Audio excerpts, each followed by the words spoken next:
So I've been struggling on how to say this, but the most important thing is my condolences go out to the family of Johnny and Mark Gaudreau. What happened is terrible. It never should have happened. So for anyone who is not in the loop about what I'm talking about here, I am just going to say Johnny and Mark Gaudreau. Johnny Gaudreau was a player for the Columbus Blue Jackets, and his brother Mark was a minor league hockey player. They were out bicycling in New Jersey, and they got hit by a car, and they died as a result of it. You might say, now, Willette, why are you talking about this? This doesn't seem to be related to what your channel is about, and you would be right that it doesn't really relate to what my channel is typically about, but I feel a need to talk about this because guess what? I'm a survivor of basically the exact same scenario that killed Johnny and Mark. So basically what happened was that it was May 3rd, 2019. I remember the date.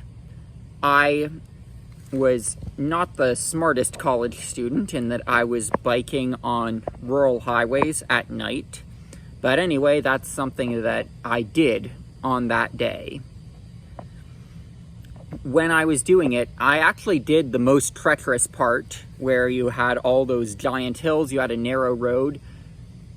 I had actually done that and had a few cars pass me and not hit me. And then it was when I got to the main road where you would think you would be safe. It was New York Route 23, for context. But I had gotten to the main road, which was a rural highway that had plenty of shoulder. And when I was on that road, I got hit by a car, and I was, basically how it worked was the mirror clipped me like that. So if I would have been over just a little bit to the left, what would have happened is it would have crushed my wheel under the car's wheel, and I would have been killed and crushed under the wheel. So essentially what I'm saying is what happened to Johnny and Mark very easily could have happened to me on that day. And get this, I'm not the first. I'm not going to use any names or say how I know about this because it's very personal information, but I will say one of my mom's friends had a husband that was killed in this exact same way. Biking on the road, a driver hits them and ends up killing them. So now that this has happened to a celebrity, here's what needs to not happen. It needs to not be, oh, people just shouldn't drive drunk.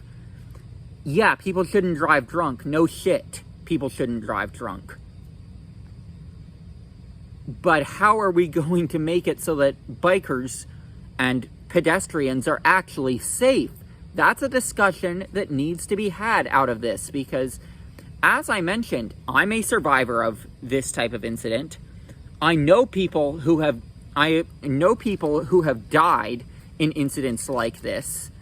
And now that it's happened to a famous person, I'm just saying there needs to be the discussion about how are we going to make the roads safer for non-motorists? And there are some really simple answers to this, actually. In fact, surprisingly simple. So, when you are on these roads, they often have a shoulder. Have it so that there's a barrier between the shoulder and the cars. Because that way, like, obviously, have enough of a shoulder for the cars to pull over and put their flashers on, but say, like, how they put bike lanes on certain streets, like, it's garbage to call those bike lanes if you're going to have it be a car can literally just ram into it if it wants to. And if you're talking about a drunk driver, you can criminalize it all you want. Is that going to stop it from happening? There needs to be a Jersey barrier between the cars and the bike lane. Now, am I saying that every road needs to unquestionably have a bike lane? No, but I am saying that on streets that do have bike lanes, that is one pretty easy step to make it so that stuff like this does not happen.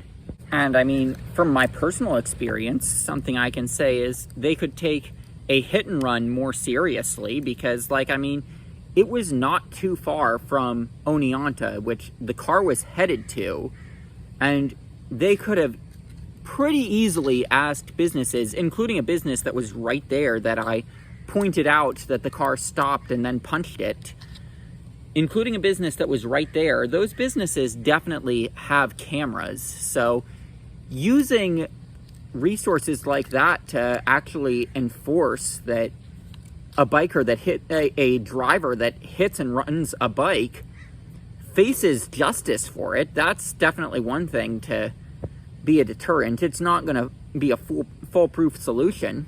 I will also say there needs to be more investment in off-road trails. So, like, for example,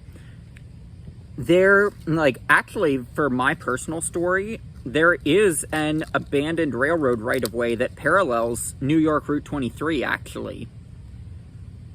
And it has not been converted to a trail. It's just sitting there as something that it's there. It's something that if it had been converted to a trail, what happened to me in 2019 would not have happened. But ultimately, at the end of the day, there is something that is called the U.S. bicycle route system that most people do not know about. And it just lines out a bunch of bike routes that people can take. Some of it is on trails, but some of it is, yes, on the roads. So, and these routes go all across the country. Like, I'm talking, there is a notable route that is probably the one I've studied the most, that goes from Washington, D.C. to San Francisco. And it is a route that I have done parts of all over the country. So, like, I've done the Great Allegheny Passage and C&O Canal. I've done parts of the Rock Island Trail. I've done the Rock Island Trail, which connects to the Katy Trail. Like, and that rail trail in Ohio, I'm pretty sure that's part of Bicycle Route 50 as well. So, like, I mean, I've done parts of this system all over, and it's not being, it's like, if these routes, I'm just gonna say, if they are not fully bikeable with bike lanes, that's how you decide where to put your bike lanes. Besides, hey, it's a city, we want people to be able to bike places, so we'll put bike lanes around the city. You put bike lanes on the bike routes. Those bike routes, they should never have a place where you're forcing people to bike on the road. Now, I don't know if the road where this happened to Johnny Gaudreau was on one of these bike routes. It very well might not have been. But still, at the end of the day, it's like, there's a lot of stuff that is out there that could be done to solve problems like this that is not being done. And I'm hoping now that it happened to a celebrity, his death is not in vain, and it's just, oh, thoughts and prayers, oh, don't drive drunk, that kind of thing. I hope there is actionable change to see bike lanes with Jersey barriers separating them from the cars put alongside all of the U.S. bicycle route system.